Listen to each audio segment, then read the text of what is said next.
ನಮಸ್ಕಾರ ಎಲ್ಲರಿಗೂ. ನಾನು ನಿಮ್ಮ ಭವ್ಯ ಚೇತನ್. ಇವತ್ತು ನಾನು ಪ್ರೆಸೆಂಟ್ ಮಾಡ್ತಾ ಇರೋದು ಸೆಮಿ ಮೈಸೂರು ಸಿಲ್ಕ್ ಅಲ್ಲಿ ಇದೆ, ನೋಡ್ತಾ ಇರ್ಬೋದು.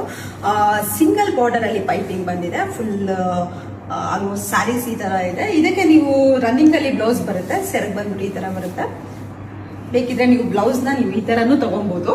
ಇದು ನನ್ನ ಹತ್ರ ಅವೈಲಬಲ್ ಇದೆ, ಈ ತರ ಬರುತ್ತೆ. ನಿಮ್ಗೆ ಇದರಲ್ಲಿ ಯಾವ ಕಲರ್ಸ್ ಇದೆ ಅಂತ ಅಂದ್ಬಿಟ್ಟು ನಾನು ತೋರಿಸ್ತೀನಿ. ಆರೆಂಜ್ ಇದೆ, ಆರೆಂಜ್ ಇದೆ, ಪಿಂಕ್ ಇದೆ, blue, light green, purple, yellow colour. ಇದು ಒಂಥರ ಯೆಲ್ಲೋ ಮತ್ತೆ ಗ್ರೀನ್, ಲೈಟ್ ಗ್ರೀನ್